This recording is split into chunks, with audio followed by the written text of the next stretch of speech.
If you're any of those teams, and in particular Washington, how are you approaching that? Yeah, Greeny, you know how teams value their divisional games and how important and critical they can be to winning that division, especially if it's tight. So with there being now an extra game in a 17-game regular season, do general managers and head coaches start to load manage their players so they're 100% healthy for a stretch run? I mean, in terms of the Washington football team, I mean, they play the Raiders late before they get into that divisional stretch. I mean, is there a certain player that could use an extra week of rest? I mean, is there a team, for another example, that has a 4-game lead in the division and you want to save him? I mean, these type of things now I think will start to be talked about. I mean, is there a Sunday, Thursday, a stretch of a games where it's so tight and they look at it and it's like, man, this is a brutal stretch right here and we've got player X that's not feeling so well, so we got 17 of them now. Do we take him out of this game to make sure he's healthy? Those type of conversations in terms of load management in the NFL. I know this is usually an NBA thing and a basketball thing, but now they can start to enter the conversation possibly. Well, I mean, it's so interesting. There are words that I hate, load management, but I understand why you bring it up. Lewis, what are your thoughts? Yeah, I think having a plan, to Tedy's point, is going to be crucial for these teams that have divisional games late in the season and two that have late buys, where you wind up having a bye where after you have played 13 straight weeks of regular season football plus 3 preseason games. I mean, can you imagine that? You're going basically a full NFL season is basically what you're doing, a full NFL season prior to this year before you would have a break. And then maybe you finish your season off with 4 or 5 divisional games that could just decide your fate as far as your ability to participate in the postseason. That's tough, man. And that's going to make you have to make some real tough decisions, especially if there are guys who are on that probable, questionable type of injury report or have that kind of injury report status where you know, like, hey, look, I really need this guy down the stretch. This guy plays a crucial position, whether he's a pass rusher, a corner, a number 1 wideout, you know, a guy who's really your bell cow running back. There's going to be a lot of late night discussions going on between general managers and head coaches and coordinators to how to best manage this thing, you know, as the season goes on.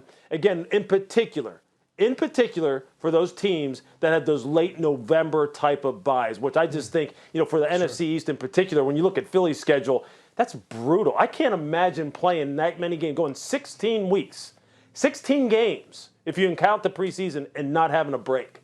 That's a long time, man. And then all those divisional games lined up after it. Diana, I know you've been making phone calls today. What are you hearing? Yeah, Philly does have one advantage, though, Lou, right? They don't have to travel that much. Granted, it's still a football game.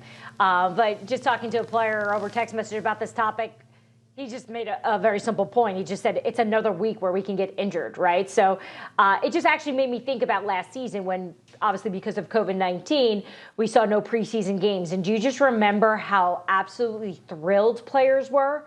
I remember talking to players in week 6 and week 7 about how great they felt, how their legs felt so fresh because they didn't have to participate in so many games in that preseason. So, look, I think players these days are incredible at taking care of their bodies. But GMs, head coaches, as Lou alluded to, they're going to probably have to think about this, right? Because no one's going to want to see a Sixers Joel Embiid situation where, you know, you sit a player because he needs the rest and then you realize, well, we probably needed that guy. But I do think this is something where teams every year, they go into the season and they say, we're going to try to make the wild card. That's in their plan. We're trying to go this many games. So teams are usually prepared to play this many games in a season. That, however, is the second NBA reference that we have made in this conversation. So we go to our beloved 5-box and we bring in our beloved Vince Carter, who knows all about this, although Vince Carter did not load manage. But that said, we did want to get an NBA player's perspective on all of this. Could we start to see load management in the National Football League, Vince? And as a fan, what would your thought be?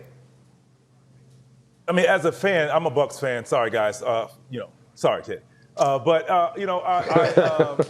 I can see that. And with kids today, all of the opportunities out there for them to train, 7-on-7, is it 7-on-7s that I used to be a part of? correct me if I'm wrong, guys, but all of these different things that's available for you. I was once a quarterback, so I participated in some of these things. So all of these different outlets that's available for you, just like in basketball, there's more AAU tournaments. These guys are getting together to play more pickup games. There's so many things that these younger guys are doing now that we didn't really have available for us as youngsters. And so they're playing more games and they're beating their body up earlier. So once they get to the professional levels, they've already played years of football or basketball prior to. So yes, I do see load management. And I'm going to say it. Some of these guys aren't built like you see this panel. They're not built like it used to be back in the day where it just wasn't talked about and it wasn't something that was around at that time.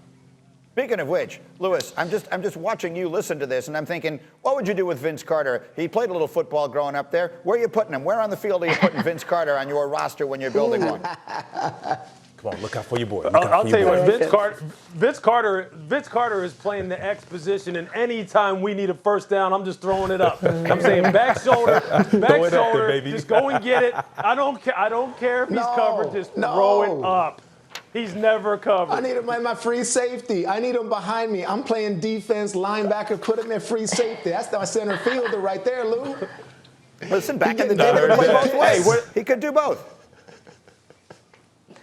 Yeah, look, anywhere where Vince can go ahead and just jump and take the ball. And I was a receiver. There you go. Okay. There you go. Yes. If he was at the NFL draft, Lewis, we would have called his name early a couple of weeks ago. Thank you for watching ESPN on YouTube. For live streaming sports and premium content, subscribe to ESPN+.